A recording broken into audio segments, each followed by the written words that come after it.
지난주 멕시코의 한 마을에서 어떤 한 부인이 자신의 남편 핸드폰에 저장된 불륜 사진을 보고 홧김에 흉기를 휘둘러서 구속된 사건이 있었습니다. 요즘처럼 수도 헤아릴 수 없을 만큼 많은 불륜 사건이기는 한데 유독 이 사건이 언론에 기사화된 이유는 그 불륜의 대상 때문이었습니다. 이 남편과 바람이 난 것으로 보인 사진 속 젊고 날씬한 여성이 사실은 젊을 때 부인 자기 자신의 모습이었기 때문입니다. 이 오래된 사진을 디지털 복원해서 전화기에 저장하고 다닌 것을 부인이 다른 젊은 여자를 오해하고 남편을 공격한 것이었지요. 기왕이면 요즘 사진을 가지고 다니지 그랬느냐라고 타박한 것이 그 이유가 아니라면 그 부인은 분명 착각을 했던 것으로 보입니다. 자기가 보고 싶은 대로만 보았던 결과가 바로 이것이었던 것이죠. 최근 한국에서는 연일 기독교 선교 단체와 관련한 언론 기사가 쉴 새 없이 보도가 되고 있죠. 물론 바이러스 확진자가 다른 나라에 비해서 상대적으로 많지 않아서 그런지 이 모임의 규모가 큰 종교 시설에 유독 주목한 결과라고 볼 수 있을 겁니다. 그런데 성숙한 종교인이라면 문제를 삼는 외부의 비난의 화살을 돌리기 전에 먼저 우리 자신 내부를 살펴볼 필요가 있다는 생각을 하게 됩니다. 이 대개의 선교 단체가 다 문제가 되는 것은 아니기 때문에 더더욱 우리 자신을 돌아보며 내부 단속을 하는 것이 바로 우리에게 필요한 시점이라는 것이죠. 이 하나님의 말씀과 그리스도의 이름을 악용하는 사입이나 이단 단체에 대해서 적극적으로 우리가 대처할 필요가 있다는 말씀입니다. 이런 때일수록 성도들도 분별할 수 있는 능력을 가질 필요가 있습니다. 아무 말이나 여과 없이 듣다가는 잘못된 신앙의 길에 들어서기 십상이기 때문입니다. 이 성도들이 제대로 분별하기 위해서는 이 판단의 기준이 그래서 먼저 명확하게 서 있어야 하겠지요. 사람의 입으로 하나님의 말씀을 이야기한다 해서 그것이 다 진리의 말씀은 아니기 때문입니다. 이 성경에 기록된 것처럼 거짓 선지자들도 입으로는 하나님의 말씀을 전하는 것이라 말하기 때문입니다. 그런 이유로 자기 듣고 싶은 대로 들어서는 곤란하겠지요. 보고 싶은 대로 봐서도 곤란하다는 겁니다. 듣고 싶어 하는 것을 듣는다고 복음이라고 말할 수 없다는 것입니다. 이 히브리서에 보면 이런 말씀이 나오죠. 하나님의 말씀은 살아있고 활력이 있어 좌우의 날선 어떤 검보다도 예리하여 혼과 영과 및 관절과 골수를 찔러 쪼개기까지 하며 또 마음의 생각과 뜻을 판단하나니 지으신 것이 하나도 그 앞에 나타나지 않음이 없고 우리의 결산을 받으실 이의 눈앞에 만물이 벌거벗은 것 같이 드러나느니라. 지금 이 말씀을 통해서 히브리서 기자는 자기 듣고 싶은 대로 듣는 것은 하나님의 말씀을 대하는 태도가 아니라는 것을 우리에게 분명하게 이야기하고 있습니다. 하나님의 말씀은 오히려 자기 중심적인 우리의 마음을 예리하게 찔러서 쪼개는 힘이라고 이야기를 합니다. 말씀을 통해서 오히려 우리 자신을 부인하게 만들게 해준다는 거예요. 우리 자신으로 가득 찬 우리의 탐욕과 또는 우리의 생각과 우리의 고정관념이나 편견을 완전히 깰 수 있는 힘이 바로 하나님의 말씀이라는 겁니다. 그리고 하나님의 말씀 안에 거듭난 자로 다시 살게 해준다는 거예요. 그러니까 신앙은 자기 보고 싶은 대로 보고 자기 듣고 싶은 대로 듣는 것을 오히려 무너뜨리는, 그래서 자기 안에서 진정한 하나님의 성전을 세워가는 일이라고 가르쳐준 말씀이라는 겁니다. 그런 의미에서 미신과 신앙의 구별도 아주 명확하죠. 자기 중심으로 하나님의 말씀을 듣고 말하면 그게 바로 미신이라는 거예요. 건강한 성도라면 이런 미신을 듣고 누구라도 신뢰할 만한 것이 못 된다는 사실 정도를 깨달을 수 있어야 한다는 겁니다. 그런데 여전히 자신이 미신에 유혹되고 있다면 누구를 탓할 게 아니라 바로 자기 자신을 오히려 면밀히 성찰해 보아야 한다는 겁니다. 자신의 신앙에 적신호가 켜진 바로 그런 상태이니 말이죠. 아직도 깨지지 않은 자기 탐욕과 또한 자기 생각과 자기 고정관념, 편견으로 가득 차서 철옹성을 세우고 있는 것은 아닌가를 스스로 되묻고 되돌아봐야 할 때라는 겁니다. 아마 광야 생활을 하던 이스라엘 백성들이 겪고 있던 문제도 크게 다르지 않았던 것으로 보이죠. 오늘 신명기의 본문 말씀은 이와 관련된 이야기를 우리에게 전하여 주고 있습니다. 이 당시에도 적지 않은 수의 거짓 선지자들이 하나님의 이름을 빙자하여 앞길을 내다본답시고 예언하고 사람들을 현혹시키는 일들이 빈번했던 것으로 보입니다. 점쟁이나 무당 혹은 마술사와 같은 자들이 거짓으로 사람들의 눈과 귀를 현혹하고 결국은 자신의 입속을 챙기곤 했던 일들이 비일비재했다는 거예요. 이것은 하나님의 이름을 빙자하여 말하는 사람이나 듣는 사람들 모두가 뭔가 문제가 있다는 것을 우리에게 알려주지요. 자기 스스로 듣고 싶은 대로 들었던 사람들, 그것이 미혹하기 쉬웠고 또 그것을 통해서 자기를 채우려고 했던 자기 중심적인 이기적인 탐욕이 만들어낸 공모의 결과라는 것을 알려주는 말씀입니다. 오늘 본문의 바로 앞 내용을 보면 심지어 사람을 희생 제물로 바치는 비인도적인 행태마저 버젓이 이루어지고 있었다는 것을 보게 됩니다. 이것은 생명을 주신 하나님의 이름을 더럽히는 일이죠. 사람을 제물로 바치면 문제가 해결되고 풀릴 것이라는 이 믿음은 말 그대로 몽매한 미신적인 발상일 뿐이기 때문입니다. 그것은 가나안 지방 이교도들의 풍습 속에서 횡행해야 하던 미신과 다를 바 없는 일이었다는 거예요. 게다가 미신을 통해서 이득을 얻는 쪽은 제사를 드리는 사람들이 아니라 그들에게 거짓 속임수를 썼던 사람들이었다는 겁니다. 공동체를 좀먹는 사악한 짓을 벌였던 것이지요. 지금도 하나님의 이름을 빙자하여 금품을 요구한다든지 또는 사람들의 노동을 착취하거나 여성의 성을 착취하는 파렴치한 종교 집단들이 있다는 보도가 있습니다. 다른 이들의 피해를 대가로 이득을 얻고자 하는 그들의 행위는 말 그대로 극악무도한 거짓된 행위일 뿐입니다. 자신의 이득을 추구하는 사람의 주도로 행하는 어떠한 종교적 행위나 예언은 다 믿을 게 못 된다는 거예요. 실제로 성서에서 말하는 예언이라고 하는 단어도 말씀 원자에 미리 예자를 쓴 말이 아니죠. 성경의 예언은 시간적으로 미리 내다보고 하는 말이 아니었다는 거예요. 오히려 맡길 예자를 썼죠. 그래서 하나님의 말씀을 맡겨주었다라는 것이 예언의 본래 의미라는 겁니다. 그러니까 예언은 앞을 내다보는 것이 아니라 하나님 말씀을 받아서 대언하는 것, 그게 바로 진정한 의미라는 거예요. 그것은 바로 우리에게 말씀의 주도권이 어디 있는가를 이야기해 주는 데 핵심이 있지요. 말씀은 우리의 생각과 우리의 판단에서 나오는 것이 아니라 하나님의 입술로부터 오는 것임을 우리에게 가르쳐 주는 것입니다. 오직 우주 만물을 주재하시는 하나님 한 분만이 우리 모든 삶을 주재하실 수 있는 분이고 또 그분의 말씀만이 우리의 삶을 주도할 수 있다는 것을 가르쳐 주는 것이지요. 오늘 본문 18절을 보게 되면 하나님께서 이를 우리에게 분명하게 이야기하는 것을 보게 됩니다. 내가 그들의 형제 중에서 너와 같은 선지자 하나를 그들을 위하여 일으키고 내 말을 그 입에 두리니 내가 그에게 명령하는 것을 그가 무리에게 다 말하리라. 지금 이 말씀은 소위 선지자라고 하는 사람들의 말이 그들의 것이 아님을 가르쳐 주지요.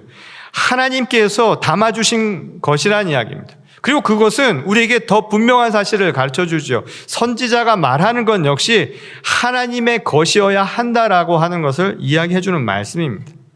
선지자는 하나님의 말씀을 전하는 대언하는 도구에 지나지 않는다는 거예요.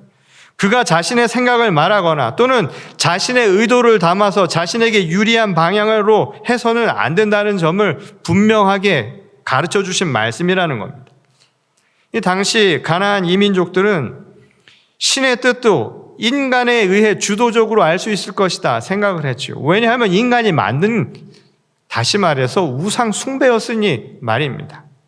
그러다 보니 제멋대로 해석해서 실행하는 말 그대로 미신의 범주를 벗어나지 못하고 있었다는 거예요. 우상 숭배라고 하는 것이 다른 게 아니지요. 인간이 만들어서 인간 스스로가 숭배하려 드는 것, 그게 바로 우상 숭배 아닙니까?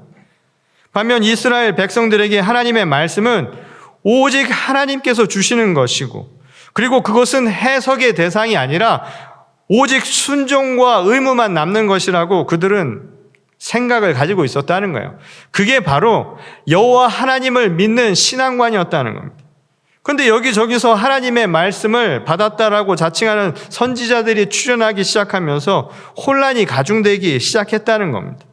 누가 진짜 하나님의 말씀을 대언하는 참 선지자인지 구별이 어렵게 되었다는 거예요. 그래서 오늘 하나님께서 이 모세를 통해 우리에게 그것을 분간할 수 있는 방법을 이야기해 주셨던 겁니다. 그 첫 번째는 하나님의 말씀을 전하는 자, 그들의 행위와 또는 말씀을 가르치는 일을 보면 우리가 알 수 있다는 거예요. 그것이 바로 진정한 대언자인지 아닌지, 하나님의 말씀을 진정으로 전하고 있는 것인지 아닌지를 알 수 있는 방법이라는 겁니다. 이것은 말씀을 이해하고 해석하는 방식 그 자체를 이야기하는 게 아니라 전하는 자의 의도나 태도를 보면 알 수 있다는 거예요. 예컨대 성경을 바라보는 관점이나 해석의 방식은 얼마든지 다양할 수 있지요. 사람마다 다양할 수 있는 법입니다. 이 광대한 하나님의 뜻을 오히려 한 가지로 이야기한다는 것 자체가 말이 안 되는 것 아닙니까? 그런데 소위 사이비 신앙을 전파하고 다니는 사람들을 보게 되면 모든 것을 매우 확정적으로 규정하려는 경향을 보이지요. 마치 다 안다라고 생각하며 이야기한다는 거예요. 정확히 어느 시점에 예수께서 오실 것이라고 말하는 종말론자들이나 또는 스스로를 하나님의 아들이로 자칭한다든가 또는 누가 바로 하나님께서 보낸 사람이라고 말하는 과대망상증 환자들이 바로 그런 단적인 예라는 겁니다. 이 대개의 사람들은 돌려서 말하거나 또는 결론을 제시하지 않는 개방형 오픈엔디드의 말투보다 규정해서 단언하는 것, 그 말투에 더 신뢰를 보인다고 하죠. 그래서인지는 뭐라도 강하게 밀어붙일수록 사람들이 끌려가는 모습들을, 그런 경향들을 우리가 종종 보게 됩니다. 그래서 이단이나 사이비일수록 매우 단순하고 강력한 입장을 취한다는 거예요. 그래서 그들은 사람의 행위조차도 단정해서 말하는 경향이 있지요. 그래서 해서는 안 된다라고 하는 부정의 어법이 굉장히 강하다는 거예요. 그 결과 사람을 정죄하는 것이 난무하고 그에 따라서 매우 엄격한 신앙관 또는 신앙 훈련과 규제라고 하는 것이 뒤따르는 게 바로 이상한 집단의 특징이라는 겁니다. 이로 인해서 한 사람의 인생이 무참하게 파괴되는 경우를 우리가 빈번히 보게 되지 않습니까? 한 사람의 인생을 어떻게 한마디로 이야기할 수 있습니까? 자기도 자기 인생을 모르는데 남이 어떻게 한 사람의 인생을 한마디로 규정합니까? 어떻게 한 번 보고 그 사람을 알았다고 이야기할 수 있습니까? 어떻게 한 가지 면을 보고 그 사람을 단정 지을 수 있느냐 이 말인 거예요. 자기의 인생은, 한 사람의 스토리는 그에게 우주와 같은 것인데 어떻게 그것을 한마디로 단정할 수 있겠냐는 것이죠. 하물며 이것도 그럴진데 하나님의 말씀을 어떻게 한마디로 내가 안다고, 내가 이것이라고 규정할 수 있겠느냐 이 말인 거예요. 모든 것을 좁은 식견으로 한정해서 바라보려는 것, 이게 바로 문제 중에 문제가 아닐 수 없다는 겁니다. 이 사자와 성어 중에 이런 말이 있죠. 좌정관천이라는 한자어가 있습니다. 이 말은 우물에 앉아서 하늘을 본다는 말입니다. 우물에 앉아서 하늘을 보면 어떻게 보일까요? 그 드넓은 광대한 하늘도 우물 크기로밖에 보이지 않을 법입니다. 하나님의 말씀을 자신의 좁은 식견으로 가두어 두려는 어리석음이 어떤 모습인가를 우리에게 잘 보여주는 글귀라고 할 수 있겠죠. 성경의 구절도 자신의 관점으로 취사선택해서 이것이 마치 진리의 말씀인 것처럼 호도하는 경우도 마찬가지라는 거예요. 그것을 전하려는 사람의 의도가 상당히 의심스럽다는 것이죠. 이처럼 말씀을 대언하는 자가 스스로 판단에 의해서 스스로 말씀의 권위를 가지고 있다라고 하는 착각이 생기는 그 순간 진리는 언제든지 거짓으로 둔갑할 수도 있다는 것을 우리가 기억해야 한다는 겁니다. 사도 바울의 말씀이 이런 말씀이죠. 또한 우리는 너희에게서든지 다른 이에게서든지 사람에게서는 영광을 구하지 아니하였노라. 우리는 그리스도의 사도로서 마땅히 권위를 주장할 수 있으나 도리어 너희 가운데서 유순한 자가 되어 유모가 자기 자녀를 기름과 같이 하였으니 우리가 이같이 너희를 사모하여 하나님의 복음뿐 아니라 우리의 목숨까지도 너희에게 주기를 기뻐함은 너희가 우리의 사랑하는 자 됨이라. 바울이 위대한 선지자라고 불리는 이유는 그 자신이 뛰어난 능력을 가지고 있었기 때문이 아니었습니다. 바울의 말만이 특별하게 하나님께서 주신 권능이 있고 그 사람의 말만이 진리이기 때문만도 아니었다는 거예요. 오히려 자신의 입장을 주장할 수 있는 위치에 서 있으면서도 불구하고 오히려 하나님의 뜻을 두려움과 떨림으로 받아들일 수 있는 그 마음이 있었기 때문이라는 거예요. 자신을 철저하게 하나님 앞에서 내려놓는 마음, 그런 태도가 있었기 때문에 오히려 진정성이 사람들로 하여금 말씀의 권위를 갖게 만들었다, 이 말씀인 겁니다. 오늘날 목사나 사제, 이 제도적인 권위를 가진 이들이 자신의 권위를 내세워서 사람들을 설득하려 든다면 그것은 권위주의적인 태도가 될 수도 있다는 겁니다. 그것과는 전혀 다른 모습을 지금 사도 바울은 이야기하고 있다는 거예요. 도리어 듣는 자들의 입장을 언제나 배려하고 겸손하고 유순한 마음으로 자기를 희생하는 태도로 말씀을 대할 때 그 말씀의 진정성이 드러나는 법이라는 것이죠.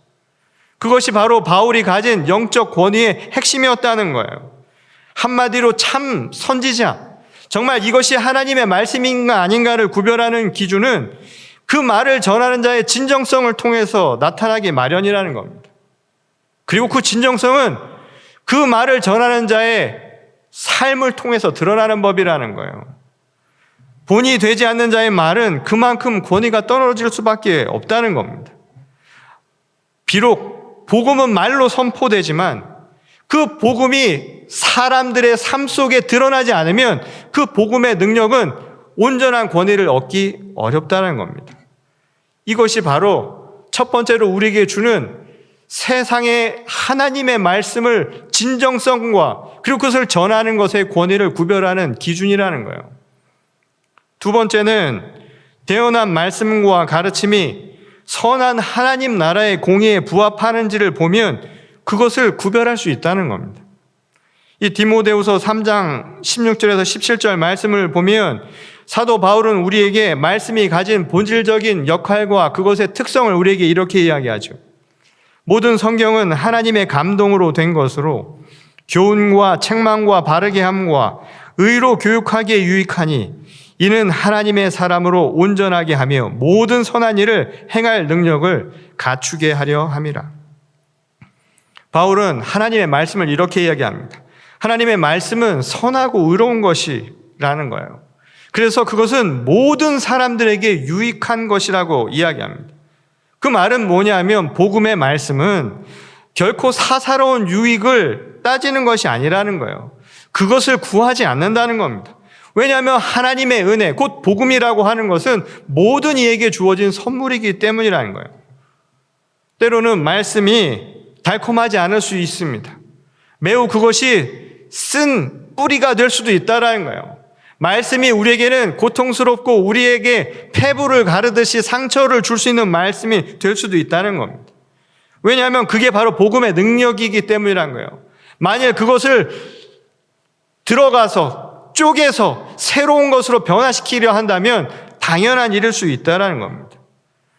복음을 전함으로써 편한 자리를 포기하거나 또는 가까웠던 사람들로부터 비난을 감수해야 할 수도 있지요. 십자가의 길이라는 게 남들 비위 다 맞춰가면서 하는 게 아닙니다. 자기 편리를 유지하는 길이 결코 아니었다는 거예요.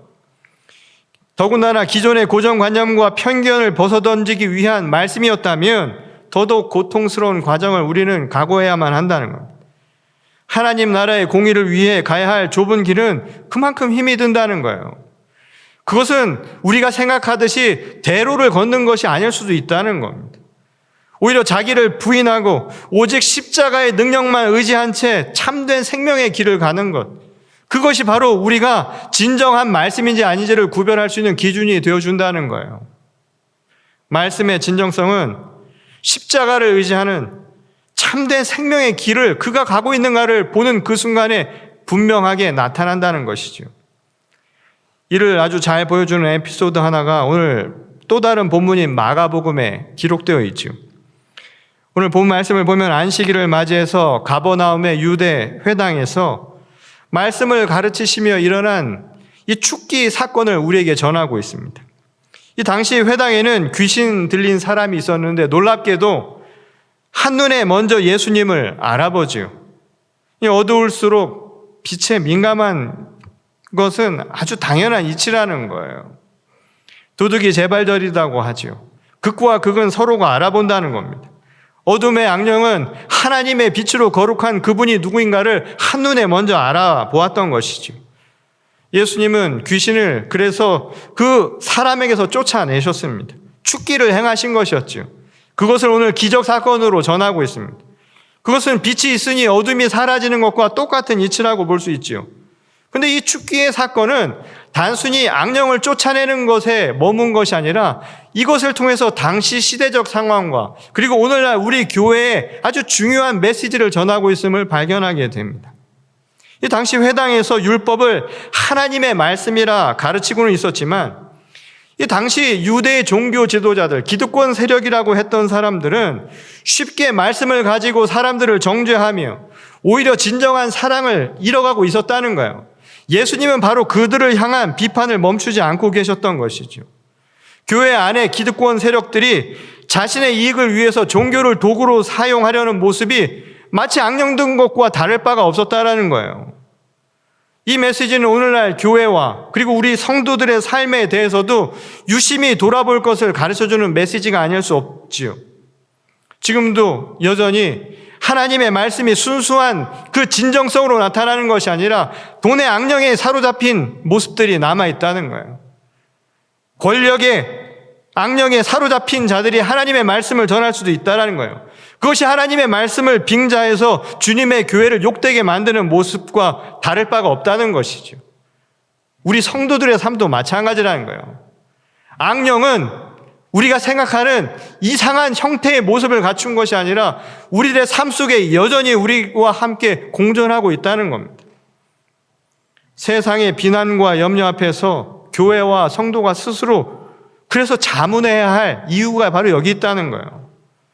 과연 우리가 하나님의 공교회로서 우리가 하나님의 말씀을 받은 그리스도의 자녀로서 지금 하나님의 말씀을 입에 담은 채로 살아가고 있는 게 맞는가 말이죠. 아니면 그것을 담을 준비가 되어 있는가라고 되물어 보라는 거예요.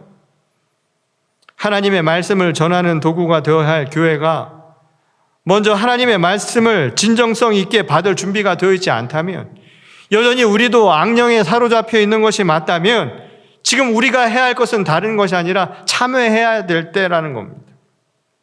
그리고 우리를 변화시켜야 한다는 거예요. 스스로를 반성해야 한다는 겁니다. 하나님의 말씀이 내 입에 담을 수 있는 준비가 오늘 되어 있어야 한다는 거예요. 이를 위해서 말할 때가 아니라 오히려 말을 담기 위해 참회하며 회개하며 하나님 앞에 자숙해야 될 때라는 거예요. 과감히 옛 생각들은 버릴 수 있는 준비를 해야 합니다. 그리스도 안에서 새롭게 거듭나는 길을 우리가 지금 준비하고 선택해야 될 때라는 거예요. 깨끗한 물을 담기 위해서 먼저 행해야 될 것은 바로 유리잔을 깨끗이 해야 하는 것과 마찬가지의 이치라는 거예요.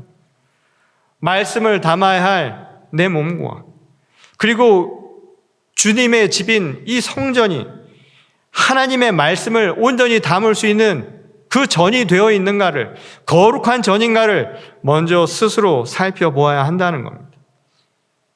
이를 위해서 오늘 성도들은 말씀을 묵상하고 기도로 하나님과 교제하는 생활을 멈추지 말아야 한다는 거예요. 아무리 시대가 바뀌어도요, 오늘날 현대사회가 아무리 바뀌었다 할지라도, 아무리 세상이 세속화가 될지어도 변하지 않는 것은 변하지 않는다는 거예요. 하나님과의 관계를 그래서 끊임없이 유지할 수 있는 영적인 생활을 우리가 멈추지 말아야 한다는 겁니다. 개인의 영성을 통해서 그것은 말씀을 담는 것으로 그치는 것이 아니라 담은 삶을 살아가야 한다는 거예요. 복음은 들리는 소리가 아니라 삶으로 나타나야 한다는 겁니다. 더불어 성도의 교제를 통해서 신앙의 공동체와 그리고 이웃을 내 몸처럼 아끼고 사랑할 수 있는 모습들을 우리가 만들어 나가야 한다는 거예요. 그래서 하나님의 말씀이 우리의 입을 통해서 선포될 때 모두가 말씀의 권위를 인정하고 따를 수 있어야 한다는 거예요. 오늘날 세상이 우리를 염려하고 우리를 비난하는 까닭은 저 바깥에 이유가 있는 것이 아니라 어쩌면 우리 안에 있었던 것일지도 모른다는 것이죠. 선포된 말이 아니라 우리 삶의 진정성을 통해서 나타나는 말씀이 바로 권위 있는 힘을 가져다 줄 수 있다는 것을 기억해야 한다는 겁니다. 세상을 향해 외치는 소리가 공허한 메아리가 아니라 진정한 이 세상의 회개와 변화를 이끄는 복음이 되기 위해서는 먼저 우리 스스로 변화되어야 한다는 사실을 잊지 마시기 바랍니다. 하나님의 말씀이 오늘 우리의 입에 그대로 담길 수 있도록, 우리 몸이 하나님의 성전이 될 수 있도록, 그리고 오늘 하나님의 교회가 진정한 하나님의 말씀이 살아 숨쉬는 그런 거룩한 공교회가 될 수 있도록 오늘 우리가 먼저 참여하며 하나님의 뜻을 구하는 거룩한 주의 자녀들이 될 수 있기를 주님의 이름으로 간절히 축원합니다. 우리 다 같이 기도하시겠습니다. 아버지 하나님, 여전히 우리들의 삶이 보고 싶은 대로 보고 듣고 싶은 대로 들으며 복음도 세상의 소리와 다름없이 우리가 하찮은 것으로 값없는 것으로 만든 것은 아닌가, 이 시간 참여하며 회개할 수 있도록 도와주시옵소서. 지금 이때는 우리의 목소리를 돋우며 목청을 하나님 앞에 절규하며 외치는 소리가 아니라 오히려 하나님의 말씀이 우리 가운데 온전히 담길 수 있도록 우리 자신을 비우며 참여하는 시간이 되어야 함을 깨닫게 하여 주시옵소서. 이 시대가 험악하고 이 시대가 아무리 성도된 자의 삶을 자꾸만 잠식시켜가는 시대라 할지라도 오늘 지켜야 할 것은 지킬 줄 아는 거룩한 성도들이 되게 하시고 따라야 할 것은 온전히 따를 수 있는 거룩한 공교회가 되게 하여 주시옵소서. 2021년을 맞이하여 아직도 팬데믹 속에서 신음하는 사람들 가운데 우리 교회와 성도들이 참된 빛과 소금의 역할을 온전히 되찾을 수 있기를 간절히 간구하오니 주님, 저희 모두와 함께하여 주시옵소서. 모든 것 위에 함께하시는 우리 주 예수 그리스도의 이름으로 간절히 기도드렸습니다. 아멘.